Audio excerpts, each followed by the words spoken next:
Well, we've had Sharknado, Bee-nado, and Fire-nado. So how about a Volnado? And this isn't in the movies, it's real. Take a look at this video from Hawaii. It's taking the internet by storm today. It shows a tornado-like rotation of dust and ash alongside an eruption at the Kilauea volcano.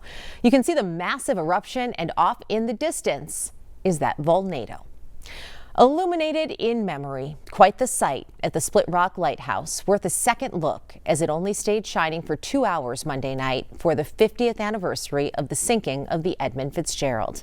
As we reported earlier, it's on this day, back in 1975, 29 lives were lost when that ship went down in Lake Superior. Among those remembering, the daughter of a chef on board who wasn't even supposed to be there that night. She sat down with our Sammy Salina to share a story so fresh it's hard to believe it's 5 decades later. A father's love for his daughter. I said, "What is this?" It's my dad's cookbook. Runs deep. 1942. And it's old. You can tell it's very, very old. It's got all of his recipes. Pam Johnson felt it even when her dad, Robert C. Rafferty, was away working as a cook on freighters on the Great Lakes. Wave goodbye and we'd watch the boat go off. 50 years. I couldn't believe it. I said, 50 years? It was just 35 yesterday.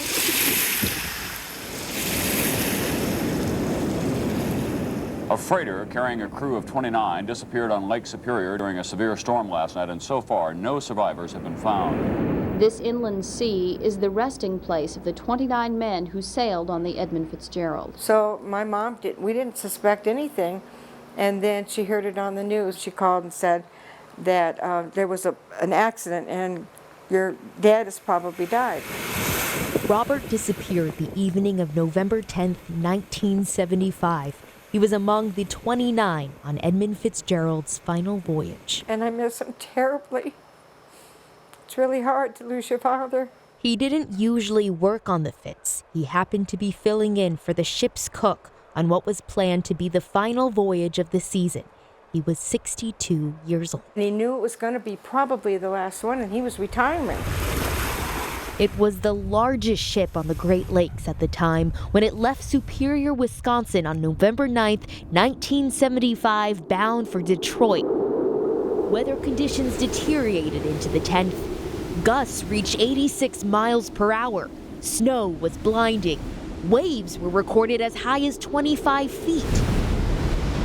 The ship's captain, Ernest M. McSorley, relayed to a nearby vessel that it was taking on water, that vent covers and fence railings were gone.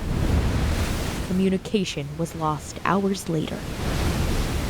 I always wonder if he was laying in his bed and the waves came upon him, or he covered himself up, or he was in the hallway trying to run down to get into the room.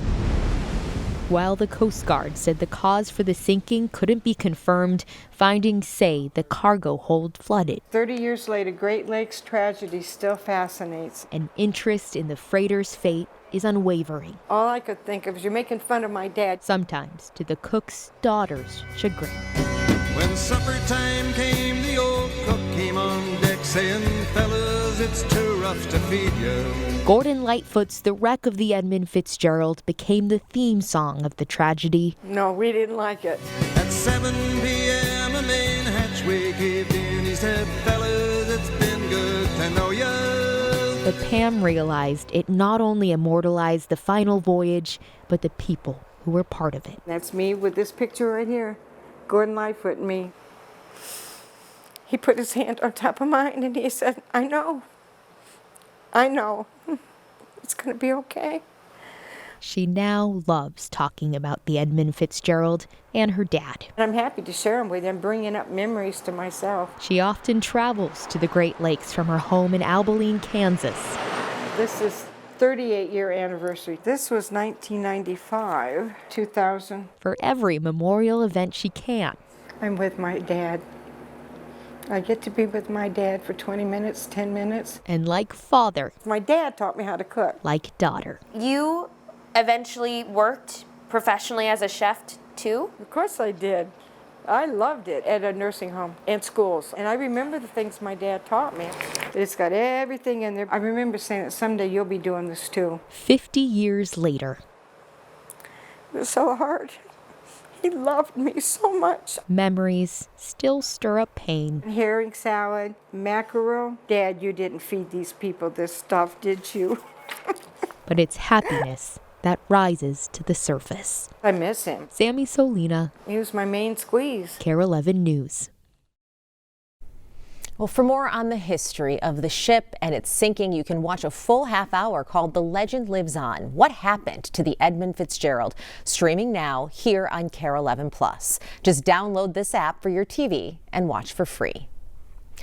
Get the countdown clock going. Starting tomorrow, Krispy Kreme is bringing its donuts to Minnesota for the first time in almost 20 years. Fridley is preparing for the grand opening.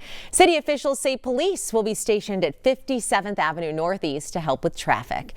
If you're heading there tomorrow, you'll be directed to enter from 57th Avenue near Caribou Coffee rather than the first entrance near University Avenue. When leaving the area, there will be a right turn only from the parking lot onto 57th Avenue Northeast. Krispy Kreme officially opens tomorrow at 8 a.m. Stick with us. More news and weather's coming up after the break.